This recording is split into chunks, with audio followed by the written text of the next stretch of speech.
আসসালামু আলাইকুম। সকলে কেমন আছেন? আশা করি সকলে ভালো আছেন। আমিও ভালো আছি। তো আজকে আমি আপনাদের সামনে একটা গল্প শেয়ার করব। তো গল্পটা কিন্তু একদম আমার সাথে ঘটে গিয়েছে। তো চলুন শুরু করা যাক গল্পটি। আর আপনারা দেখছেন আয়েশা টুন ক্লাব। 2019 সালের ফাল্গুন মাস। সেদিন ছিল পূর্ণিমার রাত। পূর্ণিমার চাঁদটি দেখাটা আমাদের ছিল একটি নেশার মতো। আমরা 4 বন্ধু প্রতি পূর্ণিমাতেই বিভিন্ন খোলামেলা জায়গায় চলে যেতাম শুধুমাত্র পূর্ণিমার চাঁদটিকে উপভোগ করার জন্য। সেদিন ছিল মাঘী পূর্ণিমা। এবারে রাতটা আমরা ভাবলাম দূরে কোথাও যেয়ে করা যাক। এই জন্য আমরা 4 বন্ধু মিলে প্ল্যান করি যে আমাদের বাসা থেকে প্রায় 800 কিলোমিটার দূরে একটা খালি জায়গা রয়েছে।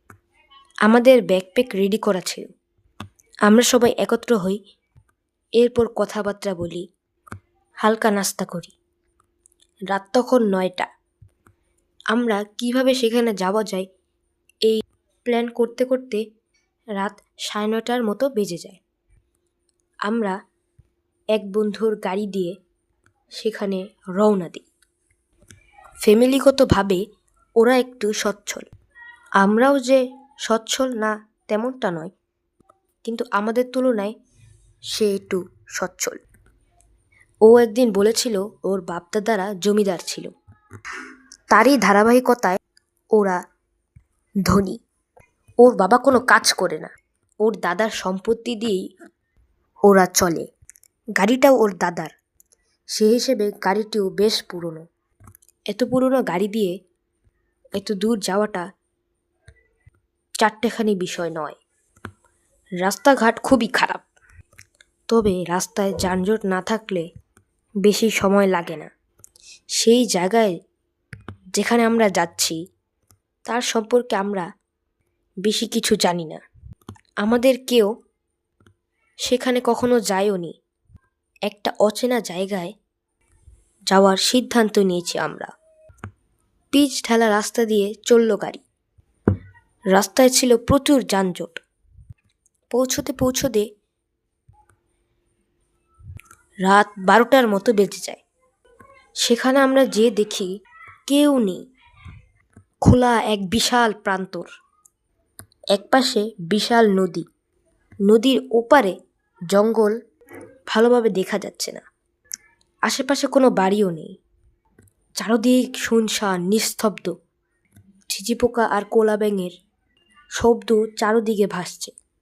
পূর্ণিমার চাঁদের আলো এসে নদীর উপরে পড়ছে। আকাশে হালকা মেঘ আছে। মাঝে মাঝে মেঘে ঢেকে দিচ্ছে চাঁদটিকে। একটি মৃদু হাওয়া বয়ে গেল চারদিকে। আশেপাশে কোনো বাড়ি নেই, কোনো লোক নেই। শুধুমাত্র আমরা 4 জন একটি গাড়ি নিয়ে দাঁড়িয়ে আছি। আমাদের খিদা নেই, কারণ গাড়ির ভিতরেই আমরা রাতের খাবার শেষ করেছি। এখন আমাদের শুধু একটাই চিন্তা, রাতে থাকার জন্য একটি বাড়ি। তবে আশেপাশে কোনো বাড়ি নেই। চারদিক একটা ভুতুড়ে পরিবেশ তৈরি হয়েছে। আমাদের মধ্যে একজন বন্ধু একটু ভীতু টাইপের। ও বলেছে, ধুর, এমন জায়গায় নিয়ে আসলি তোরা যেখানে কোনো বাসাই নেই, আমরা থাকবো কিভাবে? যা হোক, বাসা না পেলে গাড়িতে ঘুমাবি, বলল আরেকজন বন্ধু। আমি এত কথা কানে দিই না। আমার মূল কাজ পূর্ণিমার চাঁদ দেখা। আমি শুধু চাঁদের দিকেই তাকিয়ে রয়েছি। সুবহানাল্লাহ, আল্লাহর কি চমৎকার সৃষ্টি। আরেকজন বন্ধু বলল, আমরা চাঁদ তো পরেও দেখতে পারবো, কিন্তু আগে থাকার জন্য একটা বাসা তো আমাদের খুঁজতে হবে। আমাদের মালপত্রগুলা বাসার মধ্যে রেখে এসে এরপরে আমরা চাঁদ দেখতে বের হব। এরপরে তোরা সারা রাতই পূর্ণিমার চাঁদ দেখিস, আমার আর কোনো সমস্যা নেই, কিন্তু আগে একটা থাকার জন্য বাসা তো খোঁজ। নদীর এপারে কোনো বাসা দেখা গেল না। আমি বললাম, আরে তোরা এত টেনশন নিচ্ছিস কেন? নদীটা পার হ, ওই সাইডে বাসা থাকতেও পারে। আরেকজন বন্ধু বলল, নদী পার হব কি করে? নৌকাও তো নেই। আমি বললাম, এত তাড়াতাড়ি মাঝিরা সব চলে গেল? অপর বন্ধু বলল, কই এত তাড়াতাড়ি? দেখ, কাটায় কাটায় 12টা বাজে। এই এলাকায় 12টা বলতে অনেক রাত, কিন্তু আমরা শহরের ছেলে। শহরে 12টা এতটাও রাত নয়। 12টার সময় শহরের কিছু কিছু জায়গা পুরো জমজমাট থাকে। দূরে থেকে একটি মাঝিকে দেখা গেল। আমরা মাঝিকে ডাক দিলাম এবং তার সাথে কিছুক্ষণ কথা বললাম।